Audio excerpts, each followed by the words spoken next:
धनीपुर पहाड़ों और हरियाली से घिरा एक खूबसूरत गांव था। यहाँ के लोग मिलजुल कर रहते थे और एक दूसरे की मदद करने में हमेशा आगे रहते थे। गांव के चारों ओर फैले जंगल में तरह तरह के पेड़ पौधे और जीव जंतु थे, जो गांव की खूबसूरती में चार चांद लगाते थे।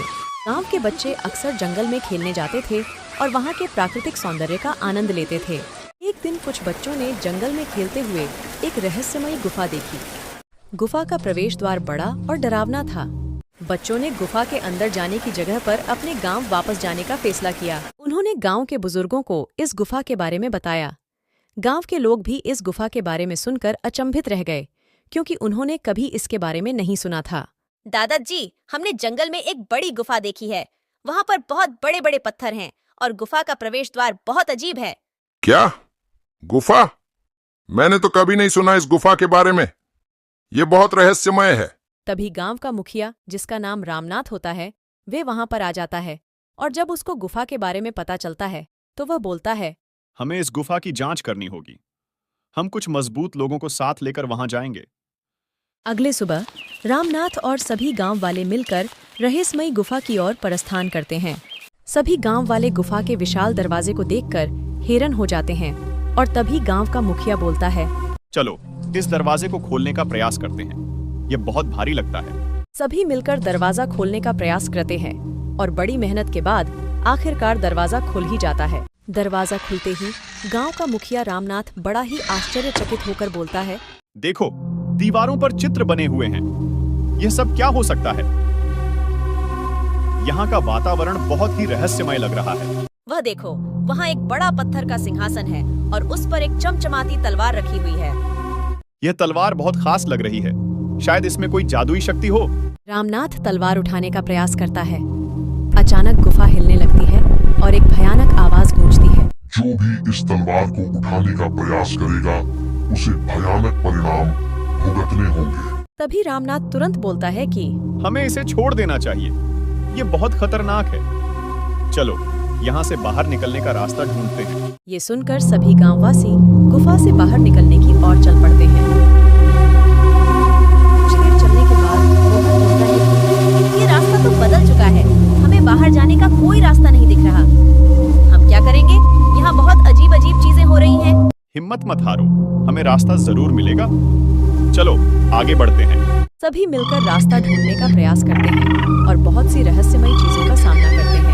यहाँ तक कि सभी गांव वालों को मगरमच्छों से भरे हुए तालाब से भी गुजरना पड़ता है, जो बहुत मुश्किल होता है। बहुत देर बाद सभी गांव वाले एक कक्ष में प्रवेश करते हैं, जिसमें एक झरना होता है और उसके पीछे एक गुप्त दरवाजा होता है, जिससे गुफा से बाहर निकला जा सकता है। देखो, यहाँ एक दरवाजा है। शायद ये हमें बाहर ले जाए। चलो इसे खोलते हैं। सभी गांव वाले मिलकर दरवाजा खोलने का प्रयास करते हैं और कुछ देर बाद दरवाजा खुल जाता है और सभी गांव वाले गुफा से बाहर निकल जाते हैं। सभी गांव वाले गुफा से बाहर निकलकर इकट्ठा होते हैं। हमने गुफा के अंदर बहुत रहस्यमयी चीजें देखीं। वहां एक जादुई तलवार भी थी, लेकिन वह बहुत खतरनाक है। हमें उसे नहीं छेड़ना चाहिए। हम आपकी बात से सहमत हैं। हमें उस गुफा को बंद कर देना चाहिए। रात का समय था। अर्जुन अपने कमरे में बैठा उस रहस्यमय गुफा और उस चमत्कारी तलवार के बारे में सोच रहा था। काफी समय सोचने के बाद वो दोबारा अकेला उस गुफा में जाने का फैसला करता है। जैसे ही अर्जुन गुफा की ओर जाने के लिए अपने घर से बाहर निकलता है, वो देखता है कि बाहर बहुत जोर से बारिश हो रही है। लेकिन फिर भी अर्जुन आधी रात को अपने हाथ में छाता पकड़ इतनी बारिश में गुफा की ओर निकल पड़ता है। अगर मैं उस तलवार को पा लूं तो मैं बहुत शक्तिशाली हो जाऊंगा। मुझे यह करना होगा।